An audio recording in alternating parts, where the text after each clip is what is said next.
Hello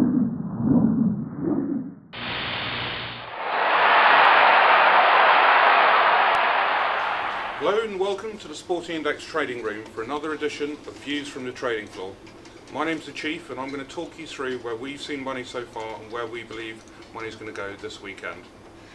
Most importantly, as always, football, over 60% of our business. And a cracking London derby starts us off on Saturday, 12:45, got Chelsea v West Ham. This game at the moment is all really about bookings. Decent arbiter there in Howard Webb, reasonably low average. It is a London derby, 44.48 the bookings. Don't be surprised if they go off a little bit higher. These games can be a little bit fiery.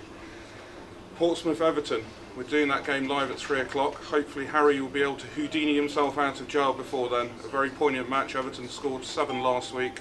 Portsmouth flying at the moment, but obviously got the turmoil of their manager involved in various scandals that he may or may not have committed. Anyway, with total goals is obviously the most important market there after what happened last week, and we've had to move up the price there from 2.3, 2.5 to 2.426. A very large bar of goals there at 2.5. Villa v Arsenal. Now, the market's probably only going one way there. We are 0.4, 0.6, but a lot of our southern punters at the moment are piling on the Gooners, and at last they got beaten last week. I say that as a Spurs fan and as a Sporting Index fan. They have done us no favours at all this season. So don't be surprised to see that go off 0.4 or 0.7.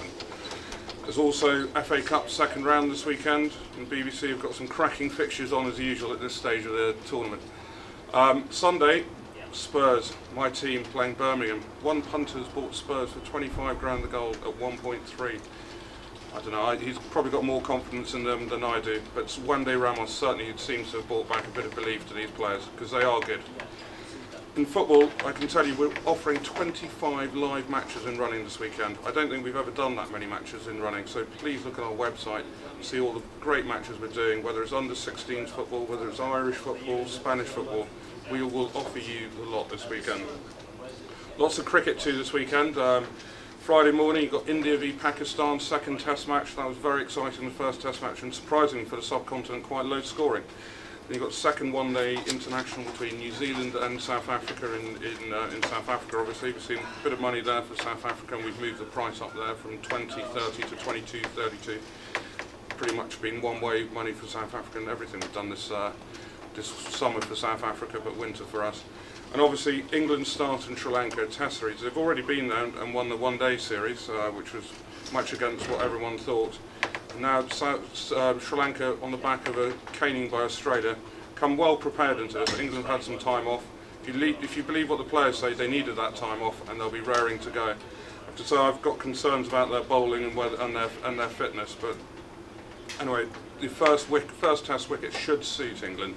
It's a bouncy wicket, and if there's lots of cover in Candy, it's obviously going to help the likes of Hoggard, and if it's a bouncy wicket, it's going to help Harmison. Anyway, you do get results on that wicket, and Sri Lanka have only won 6 out of 21 tests at Candy, interestingly. England beat them there last time they played, won by 3 wickets. Seen a lot of business on long term, mainly for Kumar Sangakkara. We've had a £100 bar of his runs at 280. We've had a £250 bar of his ton-ups at 43. As usual, of all long-term series markets, the main England man where you see all the business is Kevin Peterson, and I don't blame the punters. He's the man who always delivers the goods, and we've seen a very large bar of his ton-ups at 24, £250 a point in fact.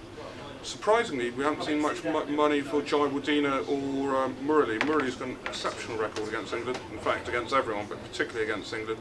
And Jai Wadena averages over 51.5. But I guess there's still a couple of days to go, and we may well see much more long-term business there. Rugby Union, it's a big weekend of Rugby Union, and got the Magners League back this weekend. Cracking game on Friday night. Munster v Leinster. It doesn't get bigger than this in the Magners League. And already we've seen quite a lot of business for buys of total points. I would beware here. There is bad weather around in Ireland, and I would always, whenever you're having a bet on something positive in rugby, do your weather research anyway. But we've had a €500 point bar from clients in Ireland here. Our price is lower than you would expect, but it's obviously for weather reasons.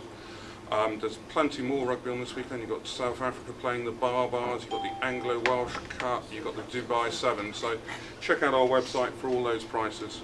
We will be offering great service on all of those. Elsewhere, you've got the golf in South Africa, the Nedbank Challenge. Great way every morning to have a few match bats. That's how I like to kick off my day. Anyway, we're very against Ernie Els this week, and hopefully he's not going too well at the moment. But there's only a few players in the tournament, so we'll see what happens. Don't forget, obviously, we've got the NFL and the great service that Steve Bowmore provides there. Anyway, wherever you are, whatever you're doing this weekend, have a great weekend, and I hope you punt the Sporting Index.